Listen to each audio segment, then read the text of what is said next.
Aunty, आप हमारे साथ फिल्म देखने चलेंगी? अंदर आते हुए शेफाली ने बड़े प्यार से विमला जी से पूछा। फिल्म देखने? हाँ आंटी, नॉवेल्टी में परिणीता लगी है। ना बेटा, तुम दोनों ही देखाओ। तुम दोनों के साथ मैं बूढ़ी कहाँ जाऊंगी? कहते हुए अचानक विमला जी की आंखों में वो दिन तिराया जब रमेश जी के मना करने के बावजूद बहू ईशा और बेटे विभव को पिक्चर जाते देखकर वो भी उनके साथ पिक्चर जाने की जिद कर बैठी थी। उनकी पेशकश सुनकर बहू तो कुछ नहीं बोली, पर बेटा बोला, माँ तुम कहाँ जाओगी? हम बच्चों के बीच परेशान हो जाओगी। और फिर हमारे साथ मेरे एक दोस्त की फैमिली भी जा रही है, वहां से हम सब खाना खाकर लौटेंगे। विभव के मना करने पर वो तिलमिला उठी, पर रमेश जी के डर से कुछ कह नहीं पाई, क्योंकि रमेश जी को बेकार की तकरार बिल्कुल भी पसंद नहीं थी। बच्चों के जाने के बाद अपने मन का गुस्सा उन्होंने रमेश जी पर उगला तो वे शांत स्वर में बोले, विमला, गलती तुम्हारी है। अब बच्चे बड़े हो गए हैं, उनकी अपनी जिंदगी है, फिर तुम क्यों बेवजह छोटे बच्चों की तरह उनकी जिंदगी में हमेशा दखलंदाजी करती रहती हो? तुम्हें पिक्चर देखनी ही है तो हम दोनों किसी और दिन जाकर देख आएंगे। रमेश जी की बात सुनकर वो चुप हो गई थी, पर दोस्त के लिए बेटे द्वारा नकारे जाने का दंश बार बार चुपकर उन्हें पीड़ा पहुंचा रहा था। फिर लगा कि रमेश जी सच ही कह रहे हैं। कल तक उंगली पकड़कर चलने वाले बच्चे अब सचमुच बड़े हो गए हैं, और विमला जी में अब बच्चों जैसी जिद पता नहीं क्यों आती जा रही है। उनकी सास अक्सर कहा करती थी कि बच्चे बूढ़े एक समान होते हैं, लेकिन तब वो इस बात का मजाक बनाया करती थी, पर अब वो खुद भी जाने अनजाने उन्हीं की तरह बर्ताव करने लगी थी। ये वही विभव था जिसे बचपन में अगर कुछ खरीदना होता या पिक्चर जाना होता तो खुद पापा से कहने की बजाय उनसे सिफारिश करवाता था। सच, समय के साथ सब कुछ कितना बदल जाता है। अब तो उसे अपनी माँ का साथ भी अच्छा नहीं लगता है, क्योंकि अब वो उसकी नज़रों में ओल्ड फैशन हो गई हैं, जिसे आज के ज़माने के तौर तरीके नहीं आते, जबकि वो अपने समय में पार्टियों की जान हुआ करती थी। लोग उनकी जिंदा दिली के कायल थे। आंटी, किस सोच में डूब गई? प्लीज चलिए ना। परिणीता शरद चंद्र के उपन्यास पर आधारित अच्छी मूवी है, आपको जरूर पसंद आएगी, आग्रह करते हुए शेफाली ने कहा। शेफाली की आवाज सुनकर विमला जी अतीत से वर्तमान में लौट आई। शरद चंद्र उनके प्रिय लेखक थे। उन्होंने अशोक कुमार और मीना कुमारी की पुरानी परिणीता भी देखी थी, उपन्यास भी पढ़ा था। फिर भी शेफाली के आग्रह पर फिर से उस पिक्चर को देखने का लोभ नहीं छोड़ पाई और उसका आग्रह स्वीकार कर लिया। उनकी सहमति पाकर शेफाली उन्हें तैयार होने का निर्देश देती हुई खुद भी तैयार होने चली गई। रमेश जी अपने एक नज़दीकी दोस्त के बेटे की शादी में गए थे। जाना तो वो भी चाहती थी उनके साथ, पर उसी समय यहाँ पर उनकी सहेली की बेटी की शादी पड़ गई। इसलिए रमेश जी ने कहा कि मैं वहाँ होकर आता हूँ, तुम यहाँ शामिल हो जाना। कम से कम किसी को भी शिकायत का मौका तो ना मिले। वैसे भी उन्होंने हमारे सभी बच्चों की शादी में आकर हमारा मान बढ़ाया था, इसीलिए दोनों जगह जाना जरूरी है। रमेश जी के ना होने के कारण वो अकेली बोर होती या बेकार के धारावाहिकों में अपना दिमाग खपाती, पर अब इस उम्र में समय काटने के लिए इंसान करे भी तो क्या करे। ना चाहते हुए भी टेलीविज़न देखना एक मजबूरी सी बन गई है, या यूं कहिए कि मनोरंजन का एक सस्ता और सुलभ साधन यही रह गया है। मन की ऐसी हालत लिए जी रही विमला जी के लिए शेफाली का आग्रह सुकून दे गया, और थोड़े से इनकार के बाद उन्होंने स्वीकार कर ही लिया। वैसे भी उनकी जिंदगी ठहर सी गई थी। 4 बच्चों के रहते वे एकाकी जिंदगी जी रहे हैं। एक बेटा शैलेश और बेटी निशा विदेश में हैं, तथा 2 बच्चे विभव और कविता यहाँ मुंबई और दिल्ली में हैं। 2 बार वे विदेश जाकर शैलेश और निशा के पास रहकर भी आए थे, लेकिन वहाँ की भागदौड़ वाली जिंदगी उन्हें रास नहीं आई थी। विदेश की बात तो छोड़िए, अब तो मुंबई और दिल्ली जैसे महानगरों का भी यही हाल है। वहाँ भी पूरे दिन अकेले रहना पड़ता था। आजकल तो जब तक पति पत्नी दोनों ना कमाएं तब तक किसी का काम ही नहीं चलता, भले ही बच्चों को आया के भरोसे या क्रैच में छोड़ना पड़े।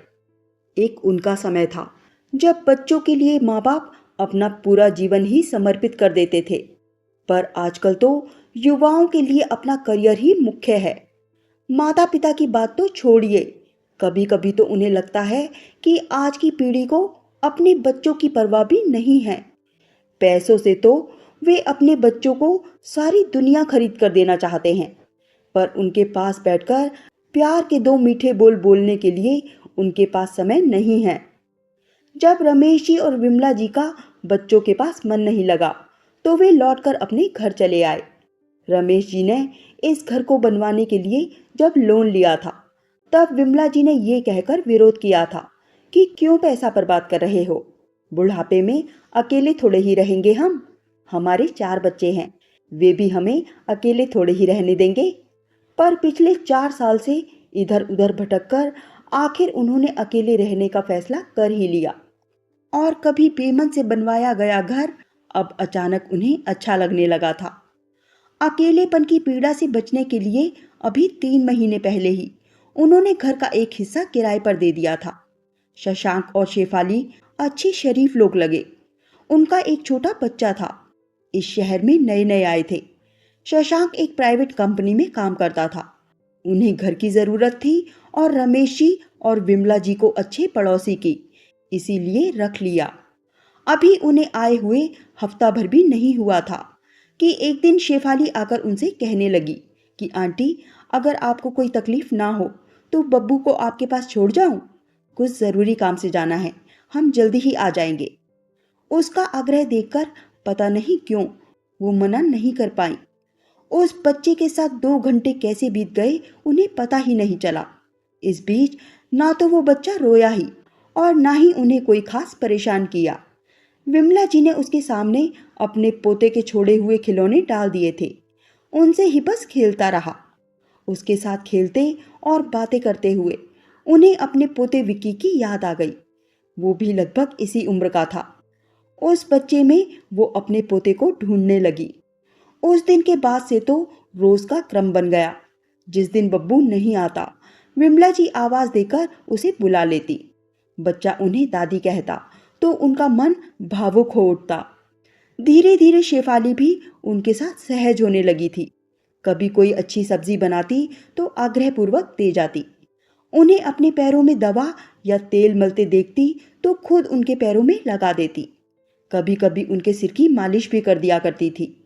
कभी कभी तो विमला जी को लगता कि इतना स्नेह तो उन्हें अपने बेटे बहू से भी नहीं मिला।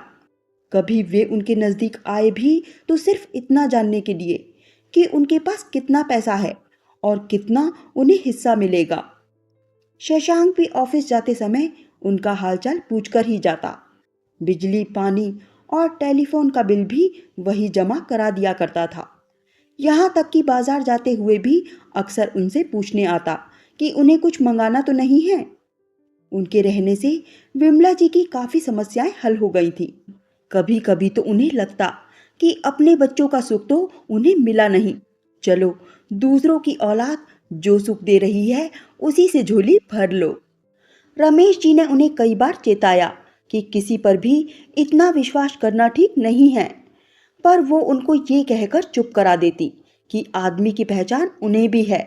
ये लोग संभ्रांत और सुशील हैं, अच्छे परिवार से हैं, अच्छे संस्कार मिले हैं, वरना आज के समय में कोई किसी का इतना ध्यान नहीं रखता। आंटी जी, आप तैयार हो गई? ये ऑटो ले आए हैं। शेफाली की आवाज आई। शेफाली की आवाज ने विमला जी को एक बार फिर विचारों के बवंडर से बाहर निकाला। हाँ बेटी, बस अभी आई, कहते हुए पर्स में कुछ रुपये ये सोचकर रखे कि मैं बड़ी हूँ, आखिर मेरे होते हुए पिक्चर के पैसे वे दे, ये ठीक नहीं लगेगा। विमला जी ने जबरदस्ती पिक्चर के पैसे उन्हें पकड़ाए। फिल्म अच्छी लग रही थी। कहानी के पात्रों में वो इतना डूब गई कि समय का पता ही नहीं चला। इंटरवल होने पर उनका ध्यान भंग हुआ। तभी शशांक उठकर बाहर गया और थोड़ी ही देर में पॉपकॉर्न और कोक लेकर आ गया। शेफाली और उन्हें पकड़ाते हुए ये कहकर फिर से बाहर चला गया कि कुछ पैसे बाकी हैं, लेकर आता हूँ। इंटरवल के बाद फिल्म शुरू भी नहीं हो पाई थी कि तभी बच्चा रोने लगा। आंटी, मैं अभी आती हूँ, ये बहुत रो रहा है, इसे बाहर जाकर थोड़ा घुमा लाती हूँ तो ये चुप हो जाएगा, कहकर शेफाली भी चली गई। उनको गए आधा घंटा हुआ, 1 घंटा हुआ, पर दोनों में से किसी को भी ना लौटते देखकर विमला जी का मन आशंकित होने लगा। थोड़ी थोड़ी देर बाद मुड़कर देखती, पर फिर ये सोचकर रह जाती कि शायद बच्चा चुप ना हो रहा हो, इसलिए वे दोनों बाहर ही होंगे। यही सोचकर विमला जी ने पिक्चर में मन लगाने की कोशिश की। अनचाहे विचारों को झटककर वो फिर से पात्रों में खो गई। अंत सुखद था, पर फिर भी उनकी आंखें भर आईं। आंखें पोंछकर वो इधर उधर देखने लगी। इस समय भी शशांक और शेफाली को न पाकर वो सहम उठी। बहुत दिनों से विमला जी अकेले घर से नहीं निकली थी, इसलिए उन्हें और भी डर लग रहा था। समझ में नहीं आ रहा था कि वे दोनों उन्हें अकेली छोड़कर कहाँ गायब हो गए। बच्चा चुप नहीं हो रहा था तो कम से कम एक को तो अब तक उनके पास आ जाना चाहिए था। धीरे धीरे हॉल खाली होने लगा, पर उन दोनों का कोई अता पता नहीं था। घबराए मन से वो अकेली ही चल पड़ी। हॉल से बाहर आकर अनजाने चेहरों में उन्हें ढूंढने लगी। धीरे धीरे सब जाने लगे। वो एक और खड़ी होकर सोचने लगी, अब क्या करूं? उनका इंतजार करूं या ऑटो करके घर चली जाऊं? अम्मा, यहाँ किसका इंतजार कर रही हो? उनको अकेली खड़ी देखकर वॉचमैन ने उनसे पूछा।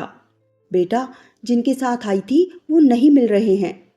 आपके बेटा बहू थे? हाँ। कुछ और कहकर वो बात का बतंगड़ नहीं बनाना चाहती थी। आजकल सब ऐसे ही होते हैं। बूढ़े माता पिता की तो किसी को चिंता ही नहीं रहती। वो बुदबुदा उठा। विमला जी शर्म से पानी पानी हो रही थी, पर और कोई चारा ना देखकर वह उसकी हमदर्दी पाकर हिम्मत बटोरकर बोली, बेटा, एक एहसान करोगे? कहिए माँ जी। मुझे एक ऑटो रिक्शा में बिठा दो। उसने विमला जी का हाथ पकड़कर सड़क पार करवाई और ऑटो में बिठा दिया। घर पहुंचकर ऑटो से उतरकर जैसे ही उन्होंने दरवाजे पर लगे ताले को खोलने के लिए हाथ बढ़ाया तो खुला ताला देखकर उन्हें बहुत हैरानी हुई। हड़बड़ाकर अंदर घुसी तो देखा अलमारी खुली पड़ी है और सारा सामान जहां तहां बिखरा पड़ा है। लाखों के गहने और कैश गायब था।